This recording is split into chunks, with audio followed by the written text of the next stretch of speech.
Mario.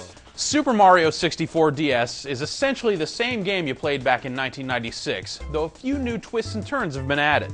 While the game still opens with Peach inviting Mario to her castle, and then subsequently getting kidnapped, you don't actually play as Mario right off the bat.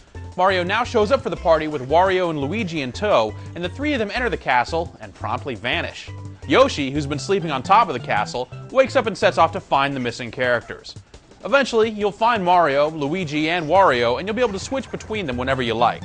Luigi and Yoshi can jump a bit higher, Wario's punch can break bricks, and Mario is the only character that can triangle jump off of walls.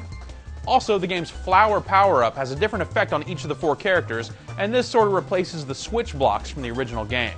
Since some stars require specific power-ups, you'll occasionally have to swap in another character to get the job done. By default, the game is configured to let you play without using the system's touchscreen. The D-pad's used for movement, and the buttons are used for jumping, ducking, attacking, and running. While you can also use the touchscreen for running here, the other two control modes are somewhat better suited for use with the touchscreen, shuffling the buttons around a bit to give you more control over your character. While the game's three options do a decent job of letting you control your character, none of them are quite as refined as the analog joystick that was used to control Mario back in the original game on the N64. The D-pad attempts to make up for the lack of refinement by being a little more momentum-based, but you'll still find yourself running off of ledges more often than you'd like. Using the touchscreen really isn't much better. The game's control issues aren't insurmountable, but it's kind of a bummer that the game doesn't control as well as the original. Mario 64 DS puts on a great show from a graphical standpoint. While the game is modeled after an 8-year-old N64 game, the character models have an increased poly count that makes them look much, much better. You'll still run across an ugly texture or two, but the game runs at a great smooth frame rate and looks bright and colorful. The game's rough spots are also smoothed out a bit by the fact that you're playing it on a small, sharp screen instead of a television. The map on the lower screen is a little fuzzy in spots and isn't quite as easy to read as it should be, but it works. Super Mario 64 was an amazing game when it was originally released. For the most part, the game holds up pretty well, though there were a few head scratchers that may have players wondering how we ever got along back then. The camera in the game isn't so hot, and some of the game's stars are devilishly difficult to find. Fortunately, points of interest, like stars and some red coins, are highlighted on the map. The game also contains a handful of new areas to explore, though many of these smaller areas really aren't all that interesting.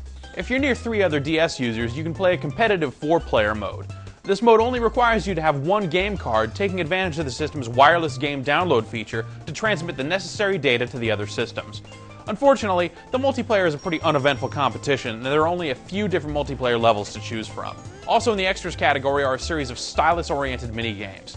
You'll start out with only 8 games, but as you play through the adventure, you'll be able to find and catch rabbits, each of which gives up a key that unlocks another fun new minigame. Super Mario 64 DS retains the same music and speech samples used in the original game, though some new samples were added for the new characters, and a few effects have changed. The only downside is that some of the effects sound slightly tinny and are played back at a low bit rate, making them sound not quite as clear as they could have. On the upside, the game's stereo separation is very noticeable, and it does a good job of making you appreciate the system's stereo speakers. All things considered, Super Mario 64 DS is a great update of a classic game.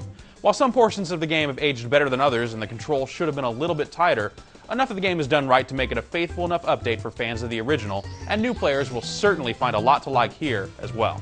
This is clearly one of the flagship games for the Nintendo DS launch, and for more information, consult GameSpot's in-depth text review.